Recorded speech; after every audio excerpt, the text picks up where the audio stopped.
बदलते भारत की शान।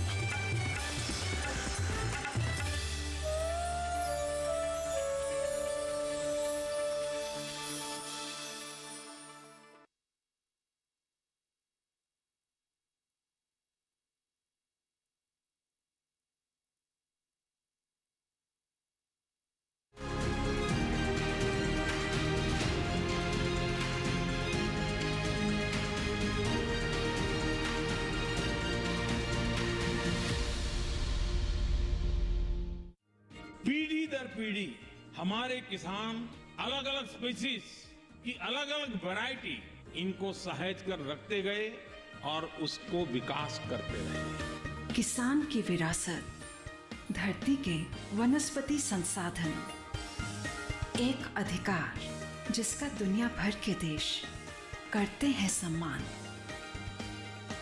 आज भारत उन अधिकारों को दे रहा है नए मुकाम, ताकि और बढ़े किसानों की वंशागत किस्मों की पहचान का अभियान।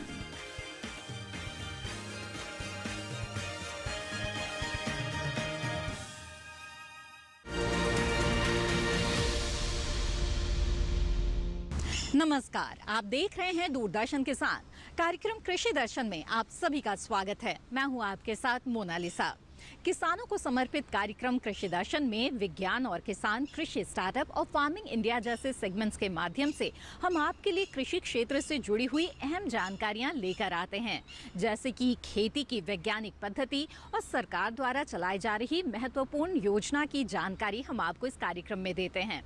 साथ ही मिलवाते हैं किसी न किसी सफल किसान से भी। तो आइए इस सिलसिले को जारी रखते हुए शुरू करते हैं आज का ये कार्यक्रम। आइए कार्यक्रम कृषि दर्शन की शुरुआत करते हैं पहले सेगमेंट विज्ञान और किसान से।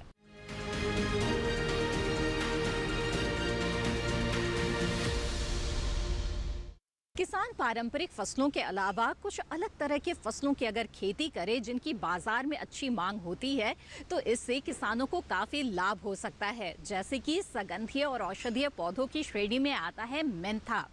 इसके तेल से सुगंध और साथ ही औषधि तैयार की जाती है। इसकी खेती के जरिए आप काफी लाभ ले सकते हैं। इसकी खेती के दौरान किन किन बातों का ध्यान रखना जरूरी है, आइए जानते हैं इस रिपोर्ट के जरिए।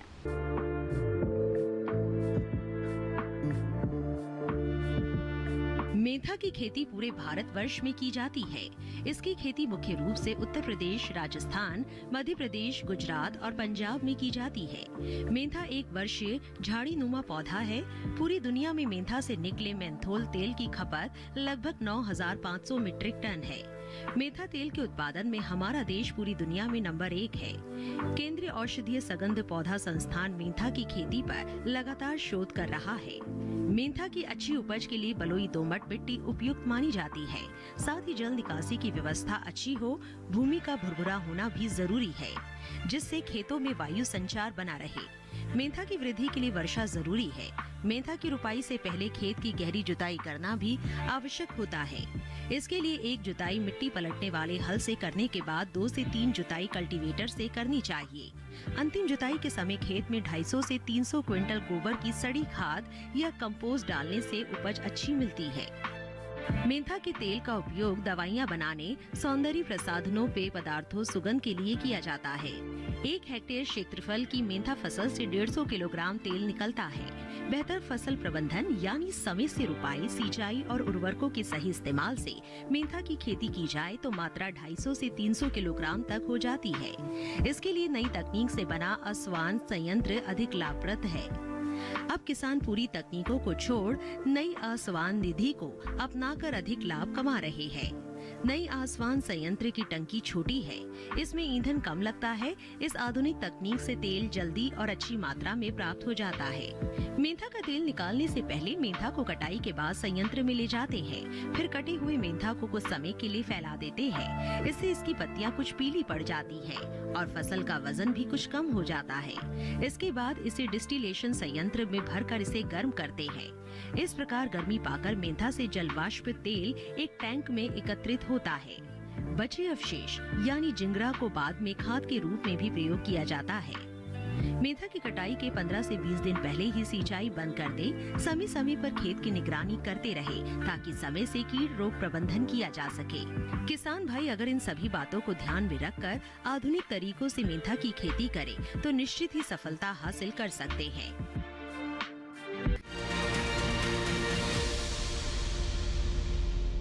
तो अभी आपने जाना मेंथा की खेती के बारे में। इसी के साथ कार्यक्रम कृषि दर्शन में वक्त हो चला है एक छोटे से ब्रेक का।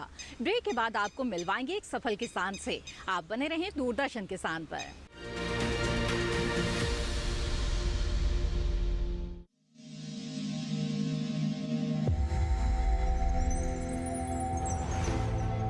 आत्मनिर्भर किसान भारत की शान।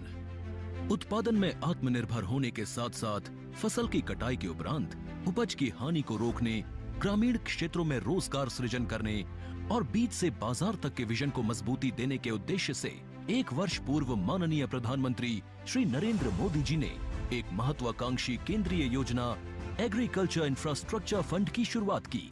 इस आधुनिक इंफ्रास्ट्रक्चर से कृषि आधारित उद्योग लगाने में एक बहुत बड़ा बदलाव आएगा और बहुत बड़ी गति आएगी। साथियों, अब हम उस स्थिति की तरफ बढ़ रहे हैं जहां गांव के कृषि उद्योगों से फूड आधारित उत्पाद शहर जाएंगे और यही तो आत्मनिर्भर भारत अभियान का संकल्प है। एग्रीकल्चर इंफ्रास्ट्रक्चर फंड से पात्र लाभार्थी गोदामों का निर्माण कर सकते हैं, छटाई या ग्रेडिंग इकाई, पैकिंग हाउस, सप्लाई चेन और कोल्ड चेन जैसी सुविधाएं या फिर प्राथमिक कृषि प्रसंस्करण केंद्र की स्थापना कर सकते हैं। इस योजना के तहत पात्र लाभार्थियों को 2 करोड़ रुपए तक के ऋण पर अधिकतम 7 वर्ष के लिए ब्याज में 3% तक की छूट दी जा रही है। ऋण पुनर्भुगतान के लिए 6 महीने से 2 वर्ष तक मोरेटोरियम की सुविधा भी उपलब्ध है। इस योजना ने अब तक सफलता की कई मिसालें कायम की हैं, जैसे कि मध्य प्रदेश के लाभार्थी श्री विपिन त्रिपाठी ने एग्रीकल्चर वेस्ट से बायोफ्यूल बनाने का इनोवेटिव प्राइमरी प्रोसेसिंग सेंटर लगाया है। लोन मिलने की वजह से हम समय पर सारी मशीनों का प्रोक्योरमेंट और सारा सिविल वर्क टाइम पे करवा पाए, जिससे ये प्रोजेक्ट को लगाना संभव हो पाया। राजस्थान के लाभार्थी श्री यशवर्धन मुंद्रा ने सॉर्टिंग एंड ग्रेडिंग यूनिट लगाकर रोजगार के अवसर पैदा किए हैं। कर्नाटक की महिला उद्यमी श्रीमती ममता वी ने प्राइमरी प्रोसेसिंग सेंटर लगाकर प्रगति की नई राह चुनी है। ಸಣ್ಣ ಪುಟ್ಟ ಉದ್ಯಮಿಗಳನ್ನ ಮತ್ತಷ್ಟು ಅಗ್ರಿಕಲ್ಚರಲ್ಲಿ ಹೆಚ್ಚು ನಾವು ಇನ್ನಷ್ಟು ಸಾಧನೆ ಮಾಡಲಿಕ್ಕೆ ಕಾರಣಕಾರಕವಾದಂತ ಈ ಅಗ್ರಿಕಲ್ಚರಲ್ ಇನ್ಫ್ರಾಸ್ಟ್ರಕ್ಚರ್ ಫಂಡ್ ಇಂದ ನಮ್ಮ ಇನ್ನಷ್ಟು ಯೋಜನೆಗಳು ಆಯೋಜನೆಗಳು ಉತ್ತಮಗೊಂಡಿದೆ। राजस्थान के लाभार्थी श्री दिनेश भट्टर ने जीरे की प्रोसेसिंग यूनिट लगाकर आसपास के ग्रामीणों को आत्मनिर्भरता प्रदान की है। महाराष्ट्र के लाभार्थी श्री अनूप कुमार मोहता ने वेयर हाउस बनाकर अन्न भंडारण को सुनिश्चित किया है। आज देश के कोने कोने से किसान, कृषि उद्यमी, किसान उत्पादक संघ, प्राथमिक कृषि सहकारी समितियां, स्वयं सहायता समूह और कृषि उपज मंडियां इस योजना का लाभ उठा रहे हैं।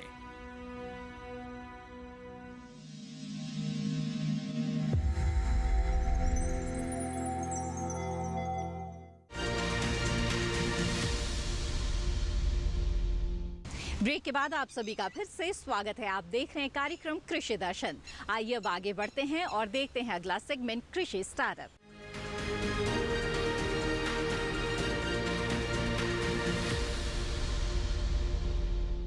कृषि स्टार्टअप में आज हम आपको मिलवाने जा रहे हैं एक बेहद ही प्रगतिशील किसान विवेक चतुर्वेदी से। इन्होंने प्राकृतिक खेती को अपनाया और इसके जरिए इन्हें काफी लाभ हुआ है। जी हां, रासायनिक खेती से होने वाले नुकसान को देखते हुए प्राकृतिक खेती को आज के कई प्रगतिशील किसान अपनाने लगे हैं। इसे अपनाते हुए किन किन बातों का ध्यान रखना जरूरी है और कैसे इससे लाभ लिया जा सकता है, आइए इनसे मिलकर जानते हैं। ये बैलगाड़ी और ये रहट, इन्हें देखकर आपको पुराना जमाना याद आ गया होगा, लेकिन जब आप बारीकी से देखेंगे तो यहाँ आपको आधुनिकता और पुरानी परंपराएं एक साथ गूंथी हुई नजर आएंगी। ये विवेक चतुर्वेदी के खेत हैं और ये दोनों मशीनें उनके अद्भुत कृषि मॉडल का हिस्सा हैं। ऐसा मॉडल जो प्राकृतिक खेती के मूल सिद्धांतों से भी 2 कदम आगे है। इनका मॉडल सिर्फ रसायन मुक्त खेती की ही बात नहीं करता, बल्कि प्रदूषण मुक्त खेती को भी अपनाता है। इनके यहाँ बैलों से चलने वाला ट्रैक्टर है जो खेतों की जुताई भी करता है और दूसरे जरूरी काम भी, जबकि रहट फव्वारा सिंचाई पद्धति का हिस्सा है। बस इसमें मोटर की जगह बैल लगे हैं। विवेक को स्थानीय लोग गुड्डा भैया के नाम से जानते हैं। बीकॉम करने के बाद इन्होंने और शहर में अपना बिजनेस जमाया। अच्छी खासी कमाई हो रही थी और जिंदगी शहर की चकाचौंध में गुम थी। गांव पलरा डोडर में विवेक के पास 25 एकड़ जमीन है। कमाल की बात तो ये है कि इनकी पारिवारिक बैकग्राउंड खेती ही नहीं थी। शायद यही वजह रही कि पहले ही साल इन्हें जबरदस्त घाटा हो गया। वो इस बात से परेशान थे, एक दाना जब हजारों दानों को जन्म दे देता है तो फिर खेती में नुकसान क्यों हो रहा है। कारोबारी दिमाग ने जब हिसाब लगाया तो पता चला कि घाटे की वजह बेतहाशा लागत है। खेती के 7 अंग हैं। पहला बीज, दूसरा जुताई, तीसरा बिजाई, चौथा निराई, 5वां खाद, 6ठा सिंचाई, 7वां कटाई और 8वां मड़ाई। ये 8 जगह किसान का पैसा बाहर जाता है। इसको जब मैंने देखना शुरू किया तो मैंने ये सोचा, और इससे तो किसानी कभी भी फ़ायदे में नहीं हो सकती। तो लिहाजा हमने ये सोचना शुरू किया कि अगर हम एक ट्रैक्टर लाते हैं तो 5 साल में वो डेप्रिशिएट होके घट के वो 1/3 दाम 1/4 दाम का रह जाता है। लेकिन एक गाय पालते हैं तो 5 साल में 5 हो जाती हैं। जो उसको खिलाते हैं वो खाद होती है। इस तरह विवेक गाय आधारित प्राकृतिक खेती से जुड़ गए। इनके यहाँ गोबर गैस प्लांट लगा है और सोलर पैनल भी। गोबर गैस से बिजली बन रही है, चूल्हा जल रहा है और खेतों के लिए प्राकृतिक खाद भी मिल रही है। सोलर पैनल से स्प्रिंकलर जुड़ा है जो मुफ्त में सिंचाई कर देता है। धूप न होने पर स्प्रिंकलर चलाने की जिम्मेदारी बैलों पर ही होती है। जीवामृत को इसी स्प्रिंकलर के माध्यम से फसलों तक सिंचाई के साथ पहुंचा दिया जाता है। इसके अलावा भी यहाँ कई ऐसे यंत्र मिल जाएंगे जो या तो हाथ से चलते हैं या फिर बैटरी से।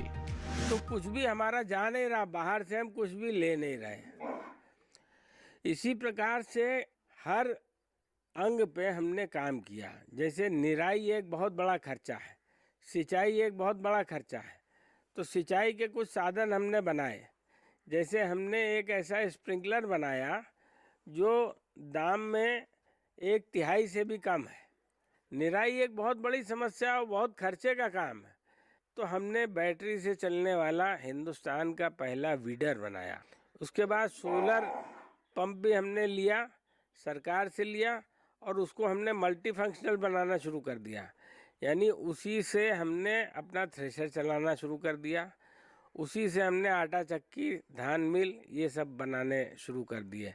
तो हम प्रोसेस करके माल को बेचने लगे, जिससे हमको अच्छे दाम मिलते हैं। विवेक के पास 30-32 गाय हैं और 2 जोड़ी बैल। इनसे रोजाना 300-400 किलो गोबर मिल जाता है।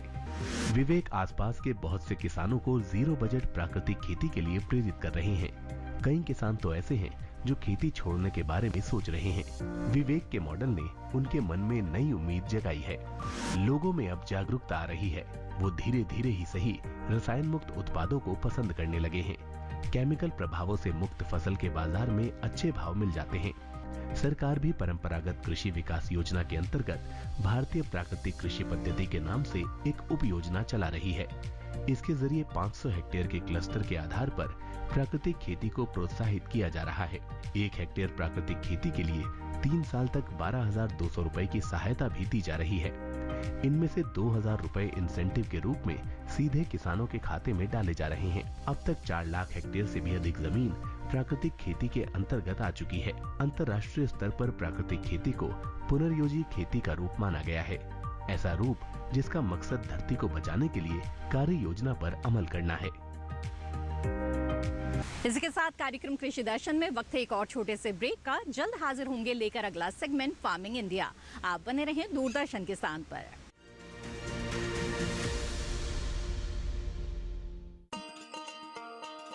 किसान भाइयों गांठ बांध लो, गांठ बांध लो। बात बहुत है काम की, समृद्धि के पैगाम की। मिट्टी मिट्टी के मिजाज को समझो, मिट्टी के हर राज को समझो, मिट्टी की तुम जांच कराओ, मुफ्त सॉइल हेल्थ कार्ड ले जाओ। कभी मुनासिब बीज लगाओ, सही किस्म की खाद ले आओ, जितनी जरूरी उतनी डालो, सही मात्रा खुद पहचानो, इसको अपना मंत्र बना लो, मिट्टी की सेहत को जानो।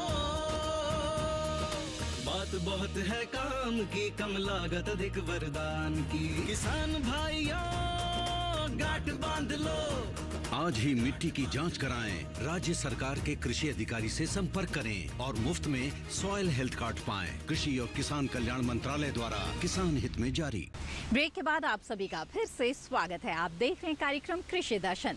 कृषि दर्शन में आइए अब आगे बढ़ते हैं और देखते हैं अगला सेगमेंट फार्मिंग इंडिया।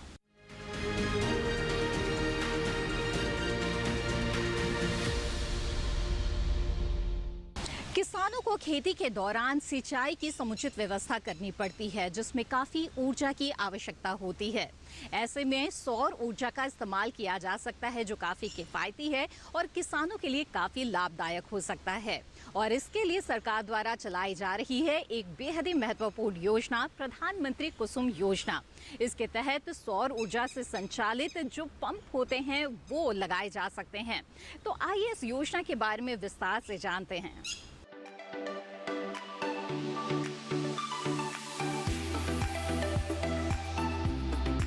सरकार ने फरवरी 2019 में प्रधानमंत्री किसान ऊर्जा सुरक्षा एवं उत्थान महाअभियान पीएम कुसुम योजना शुरू करने की मंजूरी दी थी। इस योजना का मकसद सौर ऊर्जा क्षमता विकसित करने में किसानों की मदद करना है। इससे किसानों को आय बढ़ने के साथ ही खेती के लिए पानी की जरूरत पूरी होगी। इसके जरिए वर्ष 2022 तक 30.8 गीगावाट बिजली उत्पादन का लक्ष्य रखा गया है। इस योजना के तहत किसानों को सब्सिडी पर सोलर पैनल मिलते हैं, जिससे वे बिजली बना सकते हैं। जरूरत भर बिजली का इस्तेमाल करके वे बाकी को बेचकर अतिरिक्त आय भी हासिल कर सकते हैं। इस योजना में 20 लाख किसानों को सोलर पंप बनाने में मदद की जाएगी। 15 लाख किसानों को ग्रिड से जुड़े सोलर पंप लगाने के लिए धन मुहैया कराया जाएगा। इस योजना पर सरकार ने 34,422 करोड़ रुपए खर्च करने का ऐलान किया है। पीएम कुसुम योजना के 3 घटक हैं। पहला, विकेंद्रित ग्रिड से जुड़ी 10,000 मेगावाट की क्षमता के सोलर पावर प्लांट स्थापित करना, जिसमें हर प्लांट की क्षमता 2 मेगावाट तक की होगी। दूसरा घटक 20 लाख सौर ऊर्जा चालित कृषि पंपों की स्थापना। 15 लाख किसानों के सिंचाई पंप को सोलर पंप से जोड़ना। इस योजना के जरिए बिजली और डीजल से चलने वाले सिंचाई पंप को सोलर एनर्जी से चलने वाले पंप में बदला जाएगा। सोलर पैनल से मिलने वाली बिजली का इस्तेमाल किसान पहले अपने सिंचाई के काम में करेंगे। उसके अलावा जो अतिरिक्त बिजली बचेगी उसे विद्युत बिजली वितरण कंपनी को बेचकर किसान 25 साल तक आमदनी कमा सकते हैं और प्रदूषण भी कम होगा। सोलर पैनल 25 साल तक चलेगा और इसका रखरखाव भी आसान है। इससे किसानों को हर साल 1 एकड़ पर 60,000 रुपए से 1 लाख रुपए तक की आमदनी अगले 25 साल तक हो सकती है। किसानों को अपने में सोलर पैनल स्थापित करने के लिए केवल 10% रकम का भुगतान करना होता है। केंद्र और राज्य सरकार किसानों को बैंक खाते में 60% की सब्सिडी देती है। केंद्र और राज्य की ओर से बराबर का योगदान देने का प्रावधान है और बैंक की ओर से 30% लोन का भी प्रावधान है। इस लोन को किसान अपने होने वाली आमदनी से भी आसानी से भर सकते हैं। किसानों को इस योजना का लाभ उठाने के लिए सरकारी वेबसाइट https://mnre.gov.in पर जाकर रजिस्ट्रेशन कराना होगा।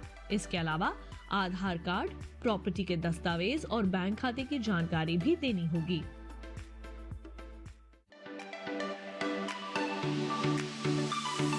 हमारे देश के कई हिस्सों में किसान बांस की खेती से जुड़े हुए हैं।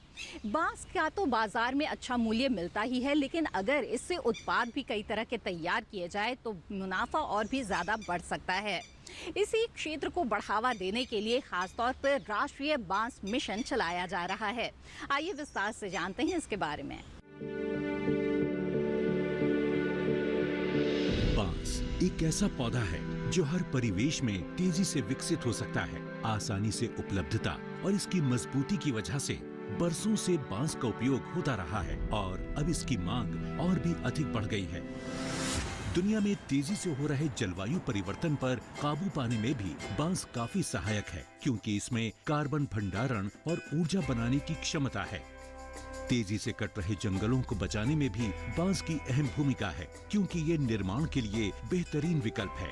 यानी बांस एक सस्टेनेबल और इको फ्रेंडली उत्पाद है और इसीलिए संयुक्त राष्ट्र के सस्टेनेबल डेवलपमेंट गोल्स को हासिल करने की दिशा में बांस अत्यधिक महत्वपूर्ण है।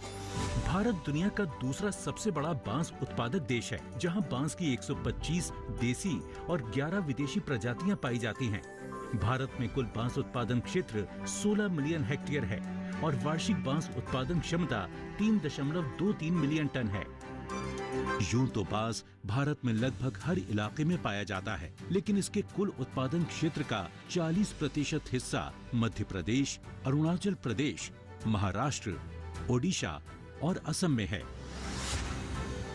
देश में 20 लाख से अधिक कारीगर बांस के विभिन्न उत्पाद बनाकर अपनी आजीविका चला रहे हैं। बांस उद्योग में अभूतपूर्व विकास की क्षमता है, जहां 2018-19 में भारत अपनी जरूरत को पूरा करने के लिए बांस का आयात करता था, वहीं 2019-20 में हम विदेशों में भी बांस का निर्यात करने लगे। 2021-22 में भारत ने 630 करोड़ रुपए का निर्यात किया। बांस उद्योग में असीम संभावनाओं को समझते हुए भारत सरकार बांस के उत्पादन को बढ़ावा देने के लिए व्यापक स्तर पर कार्य कर रही है। बांस को एक स्वच्छ, स्थायी और टिकाऊ विकल्प के रूप में बढ़ावा देने के लिए भारत सरकार ने 2017-18 में इंडियन फॉरेस्ट एक्ट में संशोधन करके गैर वन क्षेत्रों में उगाए जाने वाले बांस को पेड़ की श्रेणी से हटा दिया, जिससे किसान अब इसे आसानी से अपनी खेतीहर जमीन पर उगा सकते हैं। साथ ही जंगलों के बाहर उगाए जाने वाले बांस की कटाई और परिवहन से भी प्रतिबंध हटा दिए गए हैं। वहीं बांस उत्पादन क्षेत्र को सुव्यवस्थित करने के लिए राष्ट्रीय बांस मिशन को 2018-19 में पुनर्गठित करके नया रूप दिया गया, जो कि गैर वन क्षेत्रों में बांस उत्पादन को बढ़ावा देने, उद्योगों को बेहतर कच्चे माल की उपलब्धता सुनिश्चित कराने, फसल कटाई उपरांत कुशल प्रबंधन के लिए प्राथमिक प्रसंस्करण इकाइयों जैसे बुनियादी ढांचे और नई तकनीकों के विकास और बाजार उपलब्ध कराने के लिए तेजी से कार्य कर रहा है। जहां एक ओर पारंपरिक उत्पादों में बांस का इस्तेमाल हो रहा है, वहीं स्थायी विकास के तहत बांस का इस्तेमाल नए जमाने की मॉडर्न इमारतों, दफ्तरों, प्रीमियम फर्नीचर, बैम्बू फैब्रिक, कागज के उत्पादन इत्यादि में किया जा रहा है। साथ ही बांस का उपयोग बायोफ्यूल बनाने में भी हो रहा है, जो कि पेट्रोलियम का बेहतरीन विकल्प है। राष्ट्रीय बांस मिशन का लाभ लेने वाले एक उद्यमी हैं उत्तराखंड के रहने वाले जयपाई नूली, जिन्होंने योजना के तहत सब्सिडी लेकर जापानी तकनीक से चॉपस्टिक बनाने का एक प्रोसेसिंग यूनिट खोला है। इस यूनिट से ये अन्य लोगों को भी रोजगार दे रहे हैं। राष्ट्रीय बैम्बू मिशन से जो हमें अनुदान मिला है, उससे हमने मशीनें खरीदी, सेटअप लगाया है और हम लोग उसमें आत्मनिर्भर बने हैं। इसी तरह बंगलुरु के रहने वाले परमेश्वरन कृष्णा अय्यर ने राष्ट्रीय बांस मिशन के सहयोग से आधुनिक प्रोसेसिंग तकनीकों को अपनाकर अपने बांस उद्यम को विकसित किया है। With the help of National Bamboo Mission, we mechanizing each and every process from bamboo unloading to treatment to furniture making process. किसानों की आय में वृद्धि हो, इसी मिशन के सृजन की दिशा में महत्वपूर्ण भूमिका निभा रहा है बांस उद्योग, जिसके माध्यम से देश के कोने-कोने से लोग आमदनी के इस नए विकल्प से जुड़ रहे हैं। वहीं बांस स्थायी विकास में भी अत्यधिक अहम है, जिसे बढ़ावा देकर भारत विश्व की ग्लोबल वार्मिंग की चुनौतियों से लड़ने में महत्वपूर्ण भूमिका निभाते हुए एक बेहतर भविष्य का निर्माण कर रहा है।